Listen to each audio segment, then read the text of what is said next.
Hello and welcome back to the Strangewater podcast. Thank you for tuning in for another fantastic episode. I want to take a moment to reflect on the current situation with Curve founder Michael Egoroff, the CRV token, and the Curve Finance hack. When I logged off for the weekend last Friday, all was quiet in the small corner of the internet that we call DeFi. And at the center sat the beating heart of decentralized finance 2.0. Curve Finance. And then, over the weekend, disaster struck.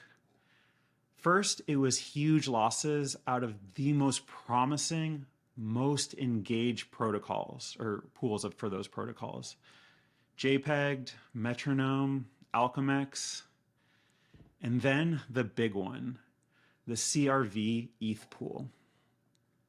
Now, the other pools were huge numbers, but they didn't have the dramatic implications of the CRV pool. Because not only did that pool represent a huge amount of money, but it was also the crucial piece in the complex contraption that Michael had set up. Long story short, on Friday, Michael had a huge but well-managed debt position against his personal CRV stash. By Monday, he had the same debt, but with the entire system that he had built to support it crumbling.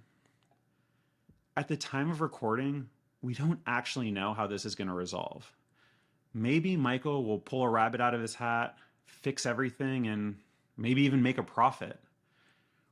Or maybe the CRV token begins a death spiral that leaves people wondering, is Curve Finance even worth saving? But right now, in this moment, all we have is this claustrophobic, impending sense of doom in a community that is in visible anguish over the possible extinction of one of its crown jewels. Fortunately or not, this is not the first time that the Ethereum community has experienced one of these existential questions. In fact, when you rank it up there, I'm hardly convinced that this will be remembered in the long, drawn-out history of Ethereum. And so, I figured that this was the perfect moment to reflect on some truly existential moments for Ethereum. Moments where there were real doubts on people's minds. Will Ethereum even exist after this? With a topic like this, we need a special guest. Someone who not only remembers these moments, but was in the room responding to them. Hudson Jameson. Hudson does a great job of giving us his background, so I'll leave it to him. But suffice to say, for anyone that is grateful for the Ethereum that we have today, we all owe Hudson and the people around him a huge debt of gratitude. And if you don't believe me yet, well, you will in about 60 minutes. One more thing before we begin. Please do not take financial advice from this or any podcast. Ethereum will change the world one day, but you can easily lose all of your money, all of it, between now and then. All right, too much intro. Let's bring on Hudson.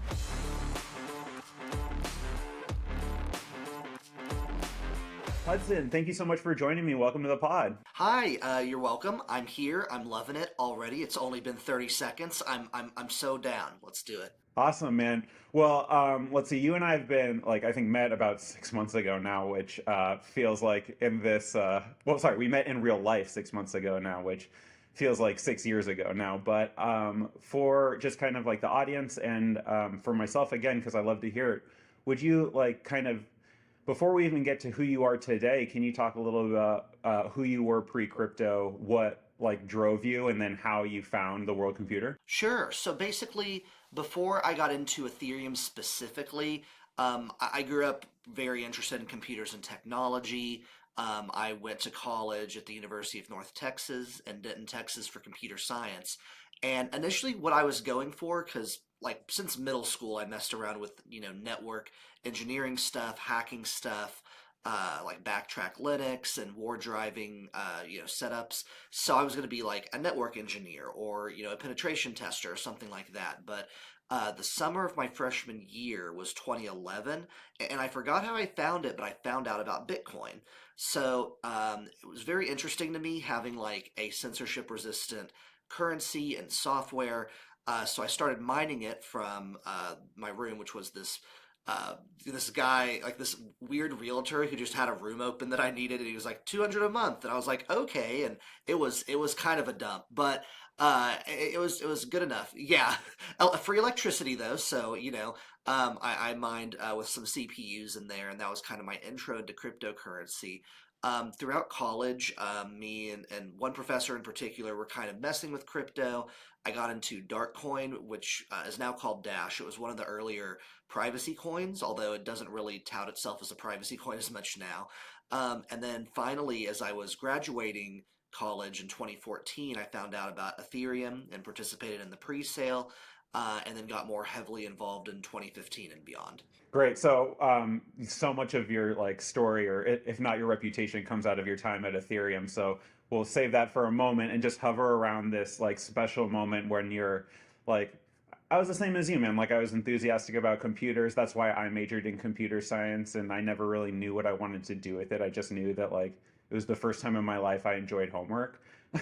But like I started in 2009. I graduated in 2013. Like I read the Bitcoin white paper back then, and I remember thinking like, internet money, like cool, I guess. Like I play video games. I kind of get it. And then I put it down until I heard Hayden Adams on a Bloomberg podcast in 2021.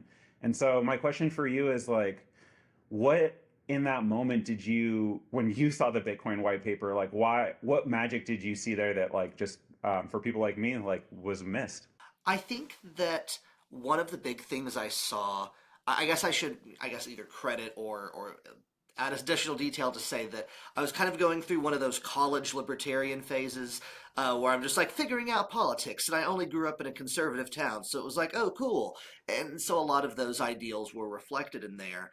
Not to completely bash libertarianism, of course, but more to say that at the time was more looking for something that had a lot more personal freedoms, and also the idea of something that, yeah, censorship resistance is something that from day one I was really, really interested in because there's so much bad things going wrong in the world because of, governments and people in power restricting access to information. So, to me, this was just a really novel idea. And once I got latched onto that, because I was into security, I was into getting into topics of cryptography, although I never fully dove into like the math part of it. It just all kind of culminated into something I got very obsessed with from 2011 till today. Yeah, man, and I get it. Like I just feel so fortunate to have like entered this space in 2021 after like I really consider like a lot of Ethereum to be de-risked like post merge and like post like a lot of really important things that have happened, but like for you to like get the bug and like just to start to like feel the power back then is like, not a lot of people did it, right? And like the people that did do it, you were usually doing it because they were buying drugs and then like kind of got lucky with what was dust at the time.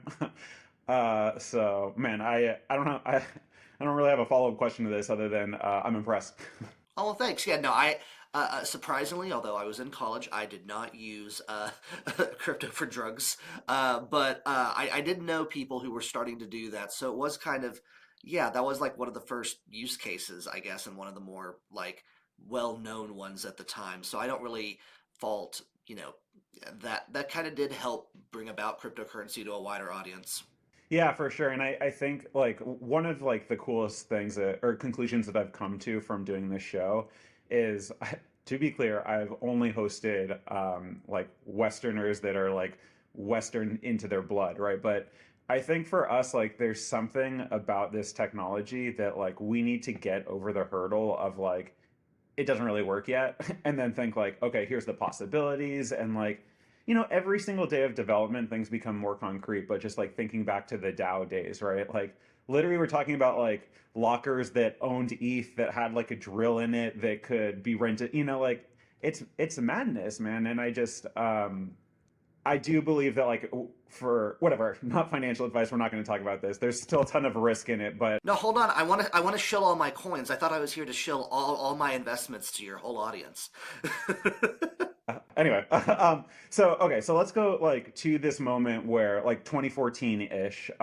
First of all, like at what point did you start to interact with like Ethereum? Was it like post white paper? Was it like or were you kind of in talking to Vitalik before he even knew what it was? Like how was the first time you touched what would become Ethereum? Sure. So I was just wrapping up my college degree, so that was kind of ending. I was still somewhat involved in Darkcoin, but it was changing its name to Dash, and that's when a lot of changes happened to it. So I decided to kind of back off, as did a lot of people in the community.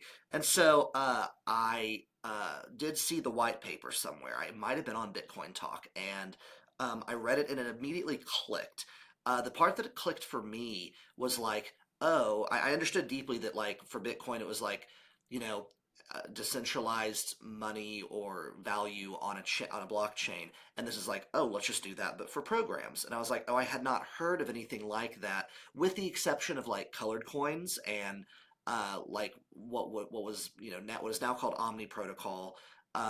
Like that, those were the only ones that were close to that, and they didn't always do a lot. There was a few other things. Basically, there was nothing that was like holistic and like very focused on that. So it immediately clicked. I heard about the pre-sale and I participated. I have a funny story about that actually. So back then, one Bitcoin was like $600, and I had a handful. I didn't have like hundreds of Bitcoin or anything, but I would say that I was on the website to buy pre-sale Ether, and what you do is you get a Bitcoin address generated that's cryptographically tied to the Ethereum address that would be made for you in Genesis, and you got the little Genesis file to have your address ready. So you send whatever amount of Bitcoin you want, and that equals to that amount of Ether for the time you bought it. So I was going to send half a Bitcoin, which would have given me 1,000 Ether, but I accidentally sent a whole Bitcoin, and I got 2,000 Ether, and I was kicking myself like, oh my gosh, I just sent double accidentally. Um, so at the time, which by the way, all that Ether is long gone, the initial 2,000. But I was going to say that, yeah, it was really funny. The mistake literally doubled my Ether allocation to, if I would have held it, wild numbers now. Yeah, no, I mean, and I think that's like kind of every I'm so happy for you that your story is a positive one. Like we all have this story where it's the first moment that we realize like the true power and the true danger of blockchain. Like, I'll tell you what mine was. Again, I joined in 2021. I bridged funds over to Arbitrum and I sent money to Alchemix to try that out. Alchemix is not on Arbitrum. And that I want to we don't need to talk about numbers here. It was an embarrassing amount. But like yeah, it's stupid tax, right? Like that's the only way to learn how any of this stuff works. So like I'm not upset about it in the scheme of things, but like that is the moment. Like every one of us has that moment where our money's gone forever, and that's the first moment we've become like true crypto people. And I'm just happy for you that it turned out to be a trade. Yeah, absolutely. Yeah, the trade. I mean, yeah, this is like the positive side of of that kind of story for sure. Yeah, I think that like, yeah, I really didn't get super involved like into Ethereum day to day until 2015. Because I was starting 2014, I started work at USAA, which is a insurance and banking company for U.S. military members, but they have a very large IT presence because they don't have physical locations because militaries around the world. So a lot of it's focused on the mobile app or on other pieces. I was there and got hired to do mainframe development within the insurance department. So not the most fun thing. But while I was there, I was an absolute menace, bothering my bosses and whoever else would listen and the innovation people about the blockchain. So there's actually 5 or 6 patents that I helped write at USAA back in 2015 on blockchain blockchain before any other bank was, doing anything. And to USA's credit, they were doing some integrations with Coinbase and some other stuff at the time, but it was kind of here and there.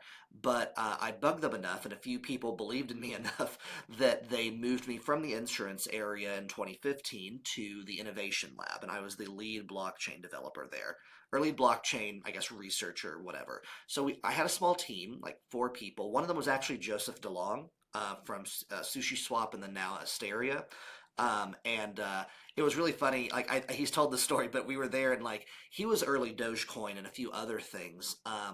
But I was doing research on all the chains, like literally anything that was out there. There were early versions of Tendermint, and so I met early Cosmos people. I met Joe Lubin early from Consensus, and all this other stuff. And Joe wasn't like I was telling Joe about it, and he was just not convinced about Ethereum. Like he wouldn't be convinced for like another 6 to 12 months. But one of the coolest stories from that era to kind of wrap this early period up and what really got me into it.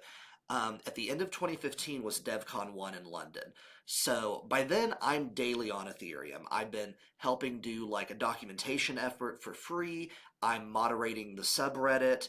I think about that time. I'm just every day, nothing but Ethereum. When I'm not at work, I'm at home doing Ethereum like 4 to 8 hours a day.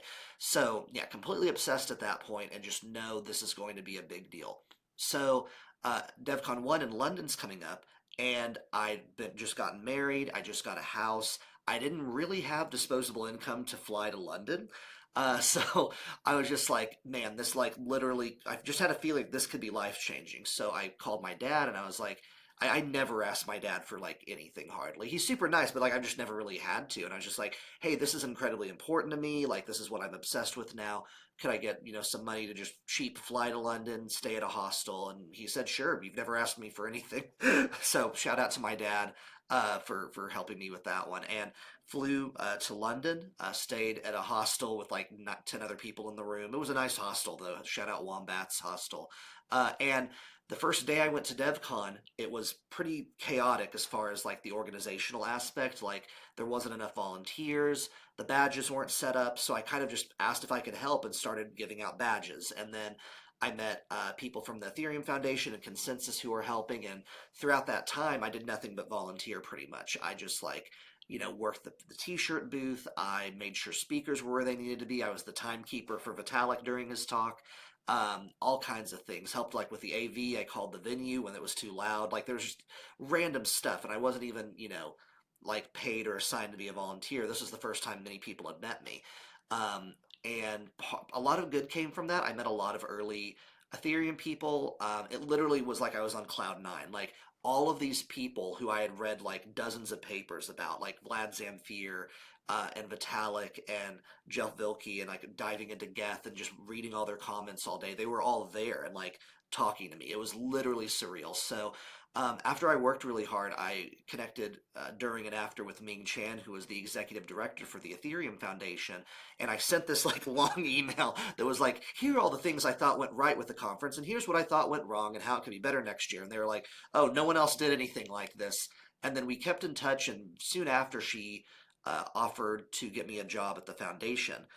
Which literally was one of my dreams at the time. I was like, oh, if I could just do anything, it'd be to work there. So so in 2016 in the summer, I left USA to go work there, and after that, I've just been doing a lot ever since with Ethereum.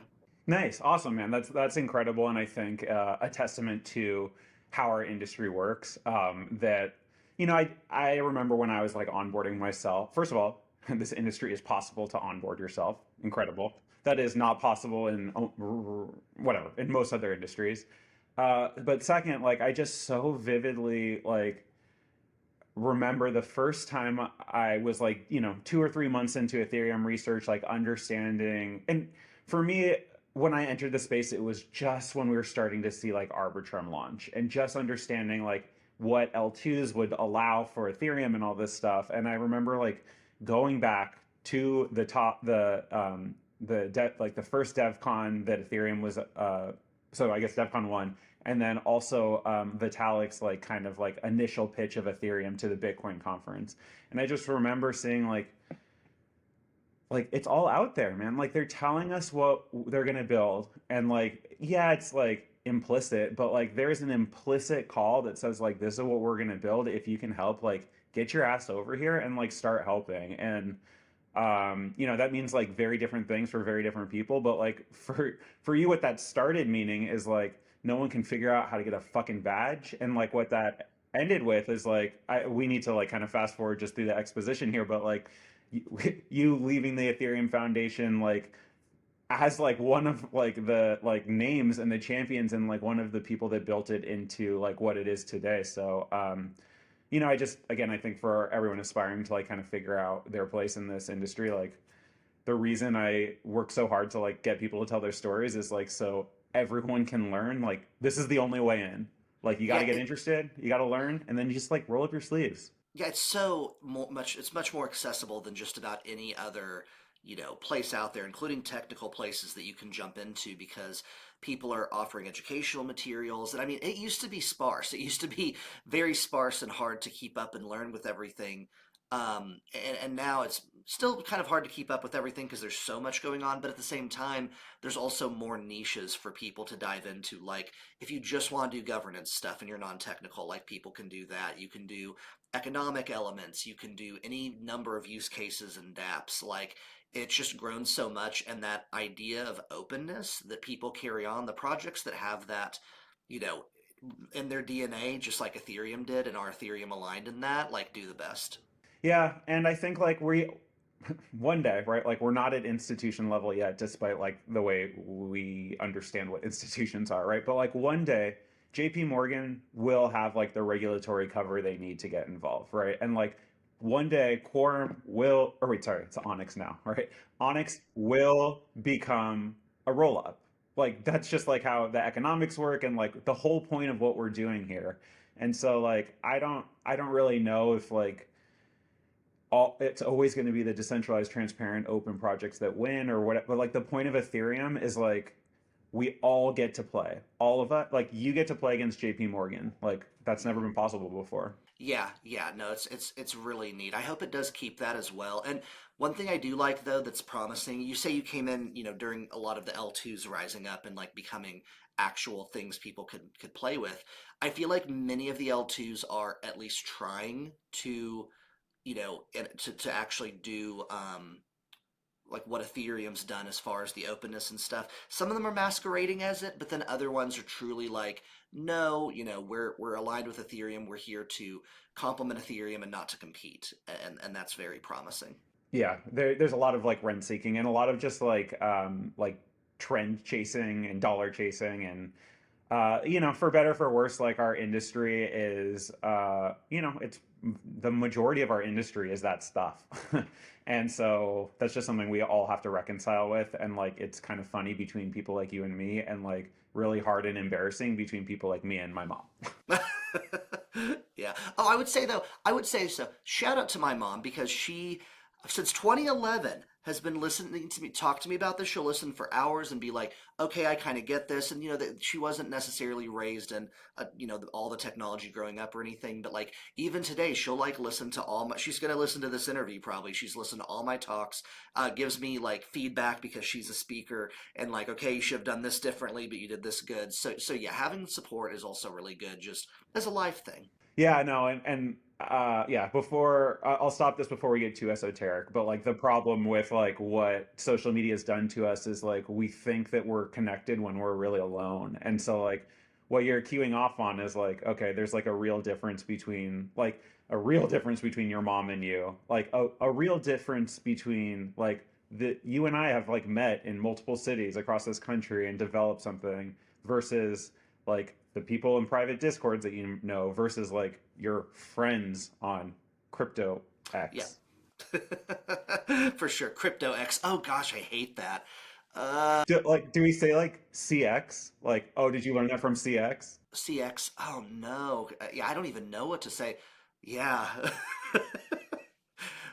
So, okay, I don't know how to do this elegantly, so I'm just going to use like the knowledge that I have to like to get us to where I want to go. Like, so we are recording here on Tuesday, August 1st. I will be releasing this on Thursday in 2 days, and like what we are sitting in is like the like molten hot like crappiness that is like this curve situation. And so like one of the reasons I'm so excited to be talking to you in this moment is because like well, like the history of Ethereum is these moments, and like is understanding like what is existential, what to do in existential moments, like, and really just well, there's a lot going on here, and so we'll do this chronologically and kind of get to where we are today. But one of like so again, I don't know how to get here elegantly, so I'll just ask like Hudson, what happened when you first started at the Ethereum Foundation? Sure. So when I first started the Ethereum Foundation, I immediately went into put out the fires mode for the next 6 years. Pretty much. So what I mean by that is, I played a lot of roles and wore a lot of hats at the Ethereum Foundation. Initially, I was there for DevOps, which I was the DevOps lead with Jamie Pitts from when I got there till when I left in 2021.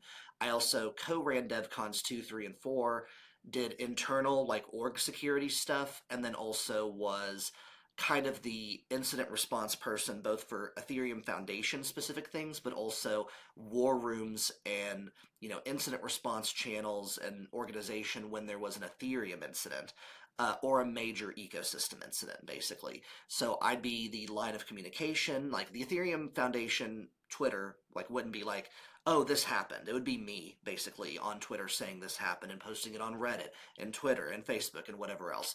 So as I was doing that, I kind of had to quickly grow into that role. I was in my early 20s, so that was kind of a lot to be put under, especially for like multi-millions to then multi-billions dollars network that was being protected. So like a lot of these, I think I was involved in every major Ethereum incident, especially the on-chain ones from I'd say 2016 until 2021. Since then, I've been doing off and on a few different things. Like if there's a war room happening for dApps in trouble, then I would handle it, but then not as much for the protocol stuff. Granted, we haven't had many major protocol incidents since even 2020. Well, So now you got to knock on wood. yeah, I have wood here, thankfully. So yeah, the biggest one I think though, or the one that's like most probably known earlier on, was the Shanghai attacks in the DAO.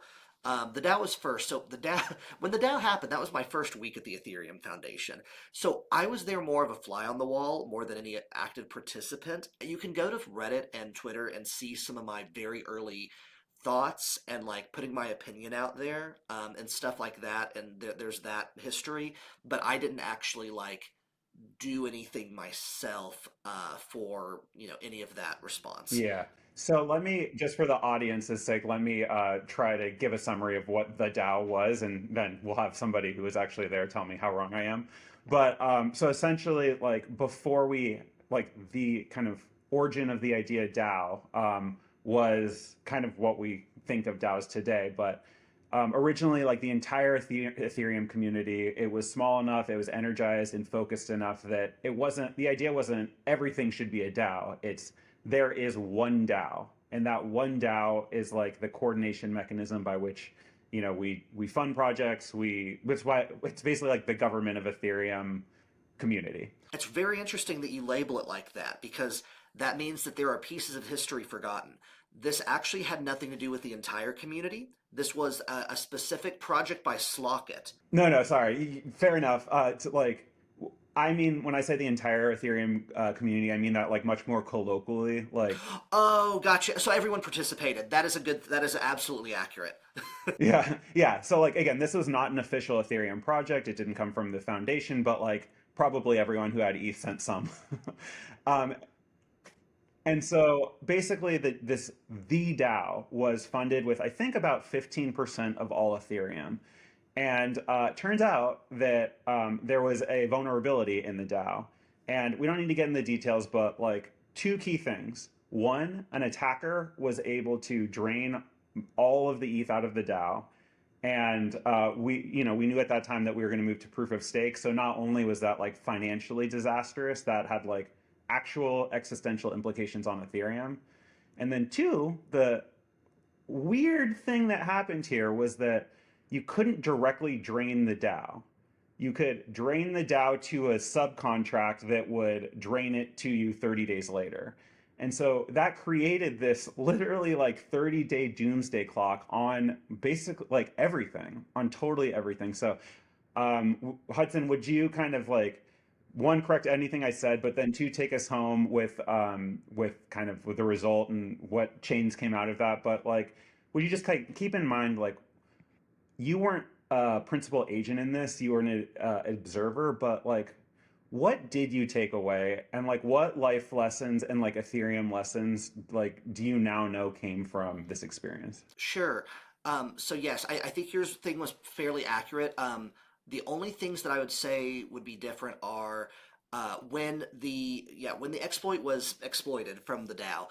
There was actually these really cool. There was a group called the White Hat Group, and they were semi-anonymous. Like most people know who most of them were today, but they were a group of people who would every time the DAO hacker would send a transaction, they would send a counter one, and so it was really a back and forth where a portion of the funds would be stuck forever, basically, back and forth, back and forth.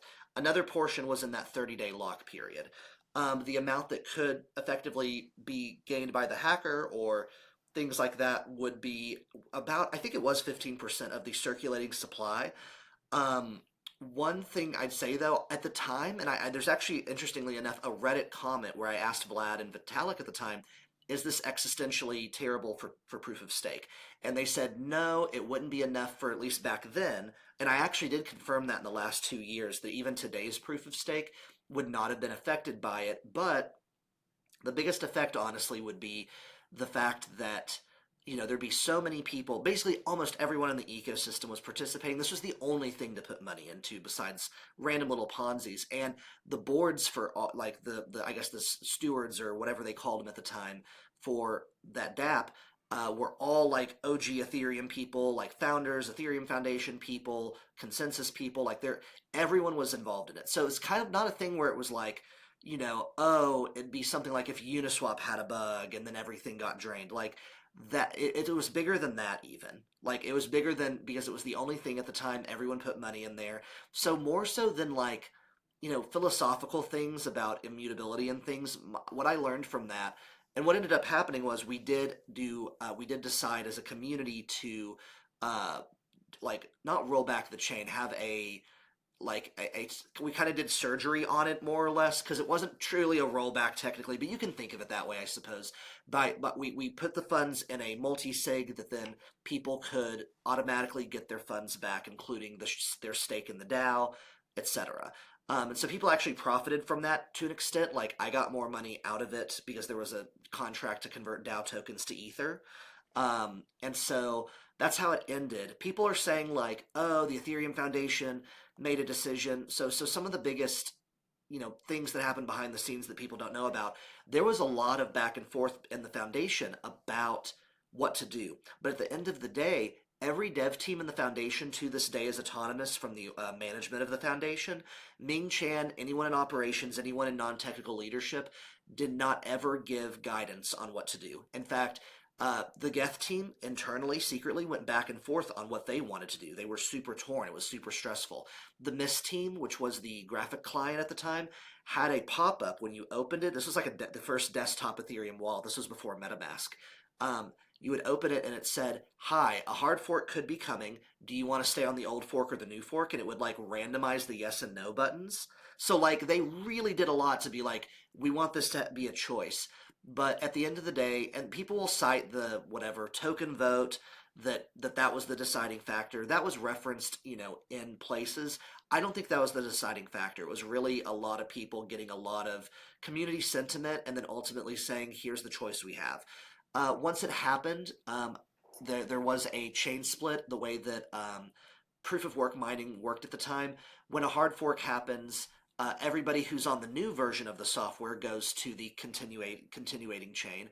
And if miners stay, mining the old chain, then it goes, and that's the, old chain. So this is the only fork in Ethereum's history that truly made a chain that lives today that is not the original Ethereum chain, and it's called Ethereum Classic. And the main takeaway, just to wrap this up from all of this, I actually am glad this happened. I don't know if I would have been for or against it. I was kind of on the fence myself, but I don't think that a coin should live and die by philosophy alone. because there's been so many other coins since then, and even before then, that had a major attack where they say we're not doing anything, and then the coin dies. So the fact that we knew, hey, this is the first year of Ethereum's life, we kind of picked practicality over dogma. And I know that like this was a one-time thing, we're never going to do it again, and people are like, well, it sets a precedent, but like we haven't done it again, and we've had opportunities and huge discussions, including the second parody multi-sig hack that happened years later, where a ton of people wanted to, revert it, and we didn't, because it was just like, nope. We early on, I think Andreas Antonopoulos worded it like this and said, the DAO hack was Ethereum was a baby learning how to walk, and the baby hit its head on the table. Like, it's not going to do that again because it learned and it's getting older and it's not going to do that. But it was just like it was an infant. So like Ethereum was in its infancy. We can make mistakes that aren't going to be, existentially awful for the network. Yeah, and that first of all, thank you. Like, I mean, first, like, thank you for just like finishing out the story, but also like giving us like a peek behind the scenes. I mean, I guess it's like 6 years later now, so it's not. No, I mean, yeah, it's still pretty cool though. I kind of like it. No, for sure. And for me, as someone who wasn't there, and especially not only was I not there, I wasn't participating like you were, even, and you were just participating as an observer as your first week, but you were there, right? For me, like, I don't think about this stuff in moral terms. Like, like, I don't think, is it good that it happened? Is it bad that it happened? Like, it happened, right? And it's part of the history. And like, when I look back at this, I see like two major lessons. Like, one is like, Ethereum Classic is like, it's like the sixth or whatever, somewhere in the top 20 largest coins by market cap, right? And like essentially what it is like the oldest like untouched version of Ethereum with this hacker running around with a massive amount of ETH, like and we can talk about like there's a whole interesting conversation about like the reason that this happened, and that like a bunch of people decided to run these like out of date minority clients that created Ethereum Classic was so that like exchanges could like sell it, or make fees off it. Like, so that's one lesson. And just, if our, let's say, 15th largest coin is like the decaying remnants of an old hack, like we all need to think about more what we're doing here. But two, I like the lesson of the DAO hack is like who owns Ethereum, right? And like to make it relevant, right? Like the thing that's existential about Curve right now, maybe, is that like the tokens have this voting power that like if they're like distributed through the market because of some liquidation thing, the question is like, well, what does this mean for the future of the protocol? And like what we learn, and like a lot of people don't talk about from the DAO hack, is that the owners of the Ethereum protocol are the people, like literally, I am one of them. I know, Hudson, you are one of them. The people that are running physical computers that are like, hey, I'm going to update this software or I'm not going to update this software. And, I think like from there, like, it's just like really important to actually understand how Ethereum works before you like can credibly say like this is going to change everything. Yeah, no, I completely agree. And there's a lot of, I mean, at the end of the day, it is kind of about people. There are so many good actors. Excuse me. There are so many good actors that started Ethereum. Well, actually, no, there actually was very few good actors that started Ethereum. Almost all of the co-founders are not good people, except for like Vitalik and Mihai and a few others. So, anyways, um, but I would say that because Vitalik held on and kept going with it, and then brought in other people who have been steadfast leaders, and not leaders because they were elected, and not leaders because they were assigned it necessarily. It was more just like there was a gap and they decided to fill it, and if they didn't do a good job, people would speak up about it, and then someone else would go do it, and that was much easier to do in the early days than now. But there's very few people I know that were like really strong leaders or very big names back in the old days that still aren't, that are like completely gone from Ethereum, right? Like there's been a lot of turnover, but like some of the largest voices, especially with it and like the core developers and a lot of the protocol and like client dev and networking and research people are still here. And so that's kind of a testament to how comfortable and like safe the ecosystem is for those types of roles, and also a really good thing for Ethereum because you have those morals and those values and that like kind of attitude, the care, like kind of carefree or like less intense, just like understanding pragmatism, I guess, like having fun and being pragmatic rather than making this a religion or making this more than what it is. I mean, what you're saying about like having Ethereum Classic being in the top 20 is because at the end of the day we're working on hyper capitalistic money machines, like we have to because that's how you get censorship resistance. But beyond needing that, like I'm just kind of glad not everyone is completely enamored by greed and money in Ethereum. Yeah, well, I have some like pretty strong like thoughts and thesis on this, but we'll save it to the end. So, in a conversation we have about like the purpose and the future of Ethereum, but let's kind of continue through like the fun stories. So, I think we can talk all day about the DAO. Like, there's so much more there than the 10 minutes we just went through it. But with like your experience, and especially your experience as a watcher and more of a bystander there, like with all that in mind and everything you learned, like let's move on to the next one, like the next core moment in Ethereum history. And so that is the Shanghai attacks.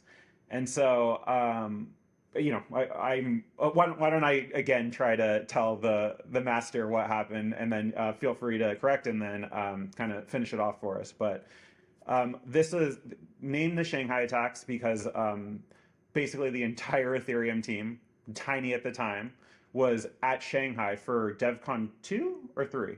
2, right? And again, there's an incredible video of Vitalik telling this story on like a Zoom call, so I'll make sure to link that in the show notes. But as he says, he was like woken up in the middle of the night by like all these famous people that you've heard to like go in this tiny room with all the founders, and it turns out that there was a like incredibly massive. It's called a denial of service attack, but essentially somebody was spamming Ethereum network so much that it like Ethereum was completely unusable by like legitimate people. And I think back at the time that essentially meant like people couldn't send ETH back and forth to each other, maybe to exchanges.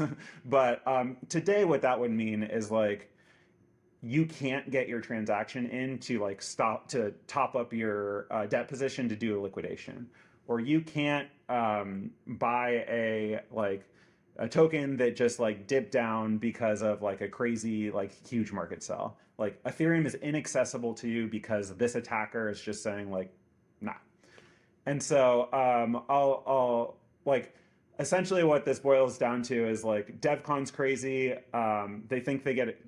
You think you get it fixed, and basically it turns into like a 2 to 3 month game of cat and mouse where it's patches, new attacks, patches, new attacks, patches, new attacks, until finally like the the last vulnerability like seems to be patched, and then as far as I know, the attacker just kind of went away. Yeah, no, that was a good summary. I'd say the 2 or 3 months was more figuring out how to fix the damage. They only attacked for 2 or 3 days during DevCon, but oh my gosh, that might have been the most chaotic time in my life was DevCon 2 because and this is highlighted in Laura Shin's book, so I can kind of talk about it now. But Ming Chan turned out not to be a great leader and was not doing good organizing the conference. So it turned me and my spouse Lilith were two of the main organizers, along with only one or two other people in China, where we don't speak Chinese, and handling all this. So it was just super chaotic, stuff not done till the last minute. I wasn't sleeping. So the night before day one, I'm asleep and I wake up. I think it's like 3 in the morning. Like I wake up because someone, George Hallam, who was the communications person for the Ethereum Foundation, called me and he said, "Hey, the network's under attack. Wake up, everyone." And meet, in like somewhere. Like it was like the second floor hallway, but there was like a side area with some chairs, kind of like just like a meet area.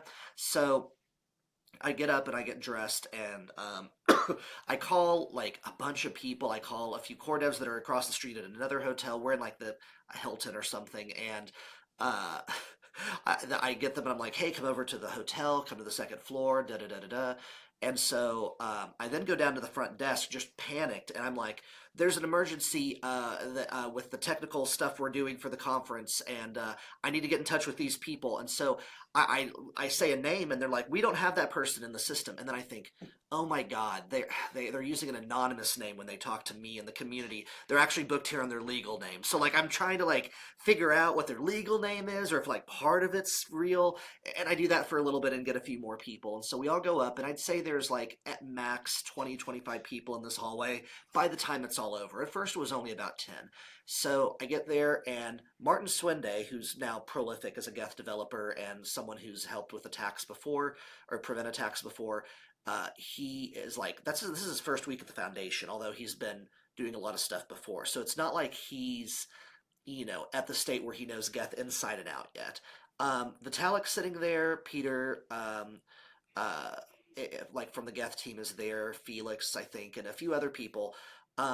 And we're all trying to figure out what happened. And so, just as like a two-sentence summary, yes, it was a DOS attack.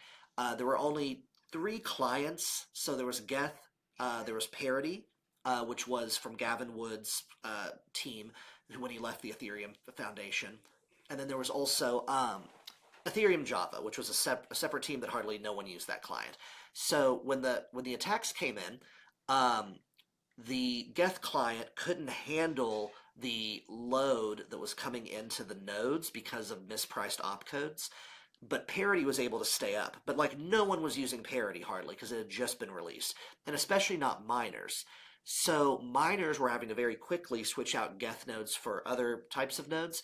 The good news is we were in China, and the majority of hash power was in Asia at the time. And so in the middle of the night, suddenly, Spark or ETHFan's pool, which then became Spark Pool, was there with us. They were literally sitting beside me and Vitalik and saying, "What can we do to help?" And then we also got in touch with the American, mining pools that were awake, and because it was the middle of the night China, so it was daytime in the U.S. I'm pretty sure. So yeah, we get everyone together. We say, okay, miners do these steps. They do the steps, and then finally the transactions can't go through because the gas limit is so low. They can't they can't submit contracts and transactions that are large enough to slow it down anymore. So then we're fine. So then it's like 7 a.m. and it's going to start in an hour. So I run down to get ready. The first person of the day to talk is Vitalik. So we're down there and we're giving an intro, and like 10 seconds before we're like, oh crap, Vitalik's not here to give the intro. He runs in, he runs up on stage, and I'm trying to think exactly of what he said, but I think he said like, we have a patch or something like that, because like Geth had built a patch in like less than 2 hours for their client to fix this, and everyone like stood up and cheered and stuff because people had started hearing that there was something going on. So the conference went on. Next night, I get woken up again in the middle of the night. I call everyone again.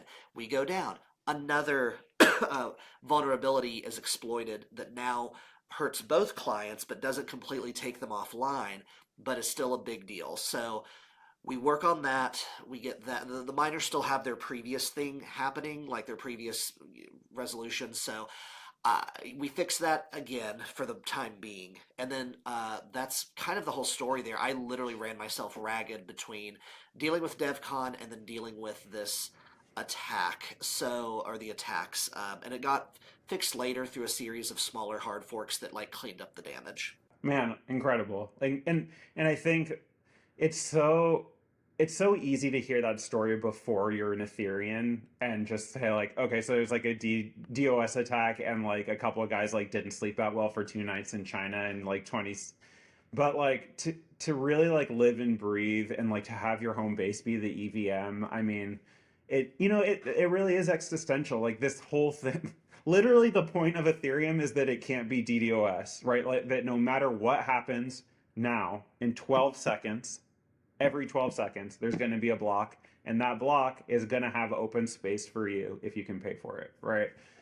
And yeah, so I mean, I don't need to explain to everyone like why this is a big deal, but just to kind of like cut to the heart of the matter, like what can you just like reflect on what it felt like to now go through this event, this time as a leader, and really like feel the existential risk to Ethereum and like the true threat to something that we're really not experiencing today at all, but like truly like is ETH going to survive if we don't pull this out? Like, what was that like?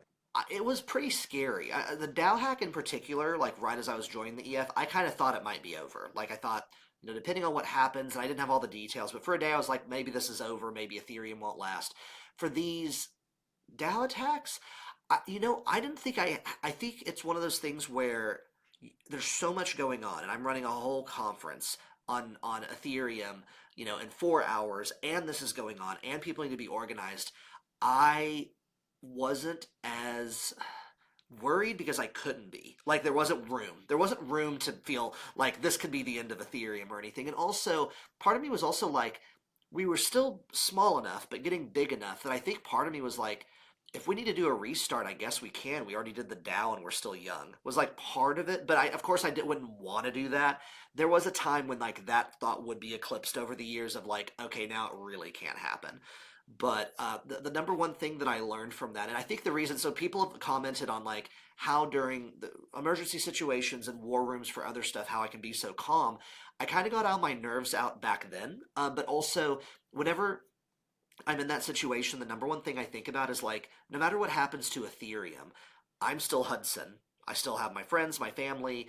Like, there's no one harming me physically. Everyone who's in this war room with me, we're all humans. We're all fine. We're going to be hopefully taken care of, or at least I know that, I'll still have support and things to do. So it's kind of like you know, this isn't the only thing, and this isn't like the most important thing even. Like if Ethereum's your most important thing, that's unhealthy.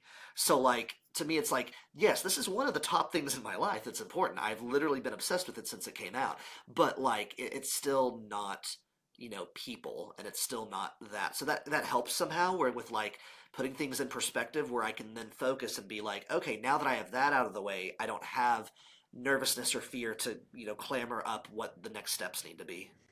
Yeah, man, that's amazing. And I think that you are a better human than me because like I don't know if I'm able to dissociate like myself enough from like my personal shit to like really just think about like humans and like I can see you doing that. I can totally see you doing that. You can do it. I appreciate it. I mean, I think that I think like that's why I love talking to you and people like you and like me that are like adults and like have experienced the world outside of Ethereum and understand that like this is the most important thing I'm working on, and yet like if it was gone tomorrow, like well, my identity is not gone, and like part of that is like about like appropriately sizing your investments, like and I say that because as you said earlier, our industry is driven by hypercapitalism and greed. And like, again, like I said, 90%, the vast majority of our industry is not like the true core builders that like are pushing this forward. So, I mean, I find it so important to like make people think about the money aspect in a dirty way as much as possible, because like we have a tendency like the whole technology forces you not to. But anyway, I was talking to a mutual friend who got pretty severely like hit in the hacks in the last couple of days. And here, I'm just pulling it up so I can read it directly. What he said to me is, "I'm actually in a good state of mind. My mood is operative as usual." And like I couldn't stop thinking of that when you just like, explained to me like what your experience of the DAO hacks are, where it's like, like I get it taking a step back in the moment. I get it talking about it now. Like it's huge, it's huge, it's huge. But like in the moment, like none of that matters. Like you are looking at this like small, scrawny Ukrainian kid in front of you and like asking like, what do you need? Like, how can I help? And like, I think that's what it means to be a like an operator and a leader, and like how the world happens. Oh well, yeah. I think that's right for a lot of the people who jump into this kind of stuff, and a lot of people, because especially if you come from the outside, don't feel like they can jump into this stuff, or like they may be fit for it, but just are worried about taking that dive. But everyone's usually pretty nice, especially if like you intro yourself, even if you're Annan, and just say, here's my skill set for this. So yeah, like we said earlier, it's a lot more welcoming. And you mentioned, you'll still have your, like you'll still have your ID or your what person or personality and stuff like that. But the issue is, once WorldCoin takes over, we won't have that if Ethereum breaks. Yeah, but you'll have like 30 coin or whatever. Yeah, I'll 30 world. I'll have all this world in my wallet. Yeah, yeah. So I guess I did not. I should have paced this better. So let's just fast forward to, at least from my perspective, what the most recent existential risk is. But I'm very curious to see if you perceive it as the same one, which is FTX. And like for me, that I think that you can make an argument that there might have been an existential risk in the Black Thursday or Tuesday or whatever it was around March, but like honestly, the world was in existential threat in that moment. So like I don't really think Ethereum gets like special, like whatever, and nothing happened. So like it is what it is. But for me, like FTX, it was that right, and I still don't understand how the financial impact alone wasn't like so much bigger. Like we still have the FTX hacker. We still like I still don't understand how Solana is alive when we found out that it was essentially like a like hot air factory for the Bankman-Frieds. Like and most importantly, it was the first person that American politicians decided to embrace, and he turned out to be the worst of us. And I think that we deserve every single thing we're getting from Gary Gensler. And I think he's right. Honestly, I think he's right for most things. Not on technicals, I don't really know about that stuff, but on vibes. And so, first question to you: do you agree, or would you say that there is another existential risk we should be talking about? And secondly, with whatever you choose, like why are you choosing this as the existential threat? So it's funny because FTX is like I honestly it was very entertaining that day. Not like everyone lost money and I'm happy about that, but more of like the memes and keeping up. And it was like a rush of like information and all this stuff culminating in like an avalanche falling. Uh, like all that to say like I was very in tune with that. However, I don't really know much about DeFi at the end of the day. I don't participate in DeFi a lot. So because DeFi is one of the main use cases of Ethereum, and I've been mostly in the protocol dev side or like governance or community, I didn't feel it was that big of a risk. I felt like, FTX could go under and that may set us back up to 6 months, which is looking like that might be what it is. But like the markets are entirely irrational. Ethereum Classic has been double spent on 4 times and it's in the top 20. We have coins from clear, shysters and people where like they clearly inflate the numbers and no one can call them out, like Tron and Richard Hart and stuff. Finally, he's somewhat getting taken care of, but it's a slow process. So all of that to say, like I've kind of turned myself off to anything that's like, oh no, this major bad person that has to do with the capital or coin volume or coin price involved is going to kill crypto because like to me way back then when crypto like was 50 cents or $1 for per ether, we didn't really care about any of that, and that same vibe is there for the people who are still building from back then, and a lot of those that have come on and like lived by that philosophy. So and it's really, I mean, it kind of feels weird to say because like yes, people do make a life-changing amount of money and then they lose it through incidents like that, and that is still really awful and sad. And there's good people I know, devs, protocol devs that like lost a ton of money because of FTX. So that part,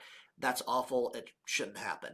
And at the same time, is it a threat to Ethereum as a whole idea concept being around?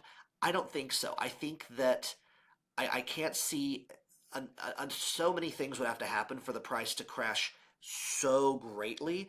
And I mean, the thing I would be fearing about the most is the potential for some type of regulatory or legal hindrance on the Ethereum network from like a validator perspective, like making it so that the validator set has to like all move to a certain country or all leave a certain country or things like that, or that someone finds a bug in Ethereum or in some type of thing to allow for uh, a complete attack on the proof of stake network. These things I find very unlikely because of the price and a lot of other things. But if Ethereum even went down to, I don't know, I don't know the economics of it, so don't quote me on this. But I'm guessing if it went down to $500 per coin or even less, because I mean even in the last 3 years it was down to what, like 400 or 180 per coin. So like we can do a lot of shifts and it still operate the same. DeFi isn't the going to be the most important use case in 100 years Oh potentially. my Hudson, I feel like we coordinated on this and like I got you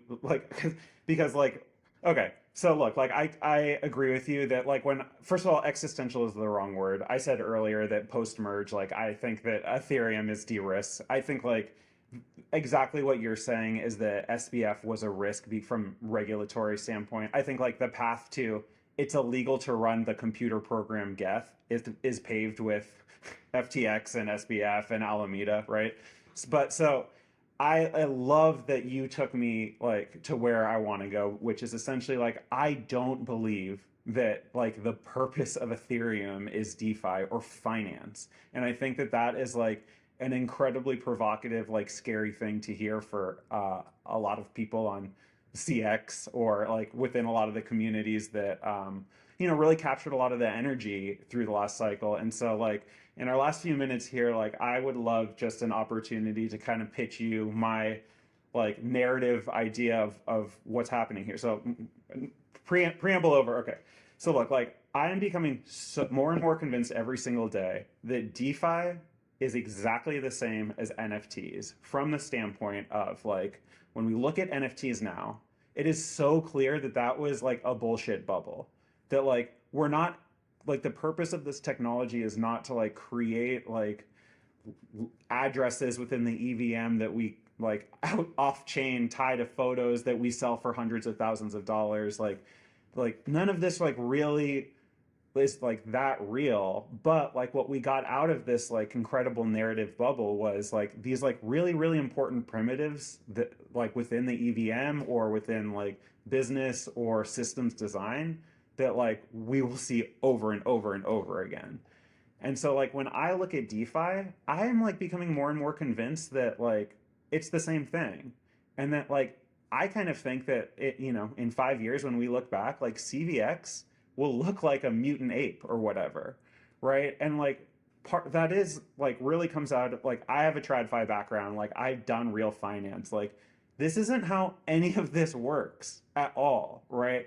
And like I just fully believe in a world where, again, we've talked about JP Morgan and Onyx, like they already have a side chain, or sorry, all L1 today that is doing literally billions of dollars in repo transactions every single day today, right? Like I believe that as soon as they have a regulatory framework, like they're just going to come in with 10 times the TVL that DeFi has and just say, hey, just play on our toys. Like, don't fuck around with any of this curve stuff. Like, just come do your stable swaps here.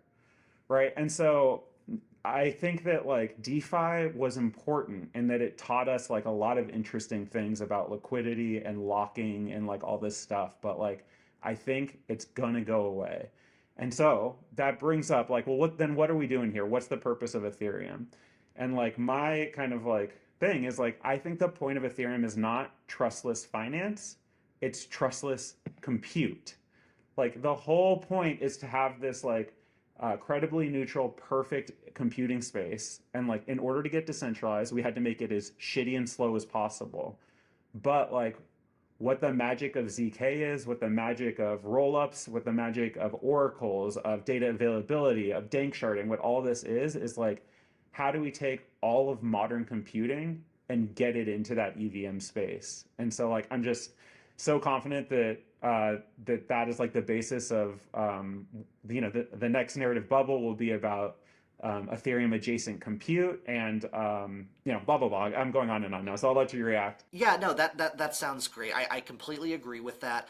I would say, yeah, DeFi isn't the main use case, but it is a use case, and it is going to kind of go away. When I don't know enough, like I'm speaking unintelligently on this, but I would say these money Legos, once they get high enough, once you build the Legos high enough, it kind of topples because like in the real world. You don't have like nine protocols on top of each other to do very risky things. And yeah, I mean, like, you could do the gambling stuff, but it's not like the whole world and like my mom and play people all over are going to do that. So that's yeah, I agree completely. And then lastly, the general purpose computing, yeah, that is the number one invention, the censorship resistant, distributed, decentralized general purpose computing, even as slow as it is, and as it's going to ossify and just be more of a proving layer for these other systems and L2s and chains and stuff, then yeah, that's kind of where we're heading, and it's okay to kind of pivot from what we initially imagined in 2015, which is like everything's on Ethereum. Like it's okay to pivot because we still have the initial goals in mind, and it does align. Yeah. No, and like one of my favorite games to play is like how do you describe Ethereum in the most reductive way possible? And like I stole mine from Vitalik, right? I heard him describing dank sharding in some talk, and he's just like, when this is all done, it's basically like Ethereum is just a bulletin board where you put something up and 30 days later it falls off, right? And so like I think that's like really what why the more you know, the more you realize like, well, what does that enable and like how that truly changes everything. But like, I don't know. I mean, I guess that's like the challenge that we're dealing with is like, this is so abstract and it's so on the bleeding edge of the like most bleeding edge like technology that's ever been created. And like, you get into number theory for this elliptic curve cryptography. It's Yeah. I'd say the last thing, just to close out, I feel like my definition of mainstream on Ethereum hasn't changed since the beginning, just about. And what it is I don't believe that Ethereum will be mainstream until I'm using it and I don't know I'm using it. Like I'm on the computer, or I'm on my phone, and there's some kind of weird background microtransaction that I might have set up years ago, but like, it's being used and it's has all its benefits, but like I'm not having to do all the stuff. Yeah. dude, exactly like what I try to tell people. Like people tell all the time, like, how do you know there's not going to be another chain? Or like, why isn't it not just like Stripe or something? And I'm like, you guys, you're wrong. This is about computer science, right? And what you should think of Ethereum as is HTTP. It's just that you get to own part of it. And like, here's the thing about HTTP, like all it is like sending messages. But like through it, like we have like building on the layers and everything, like we're able to do this like real time recording while like you're in Texas, I'm in Los Angeles, and we'll be able to distribute it to like, literally unlimited amount of people. Like when I think of Ethereum, it's like in the end game, it'll be like, okay, yes, like there's these letters that you sometimes see, ETH, like I don't know, but like you don't actually have to know what the fuck any of it means. Like you care about applications. Yep. Yep. Absolutely. Cool, man. I won't take up any more of your time. I really appreciate it, man. My mind is just racing. So before I let you go, would you just share like any socials or where can people find you? Anything you want to shout out? Perfect. Yeah. So you can find me on social media on X. I wish still call it's on Twitter at Hudson Jameson. I also have hudsonjameson.com, but I haven't updated it in a while. And then yeah, I think that's just. Oh, I guess I'll shout out one more thing. I work at Polygon as the VP of Governance and Community, and my governance team and I are doing a Polygon online governance hackathon. It's really not even a Polygon thing, though. We're like working with people from around the ecosystem to come up with governance problems. And if you don't know how to code at all, this is for you. Like you come in here, you pick one of our ideas or you bring your own, and then it's a hackathon, but just with ideas and giving a presentation on the answer. There might be some small technical components for certain ones if you want, but the most accessible hackathon to help widely in the ecosystem is something we're setting up soon. So be on the lookout on my Twitter for that. That's awesome, and I'll make sure to boost it as well. And I'm just like a huge fan of like creating space and opportunity and like encouragement for people that aren't like ready or able or have any desire to actually touch code or on chain. So thank you for that. No problem. Yeah, thank you so much for having me. Yeah, man, Hudson, it's always an honor, and I hope to talk to you soon. All right, bye.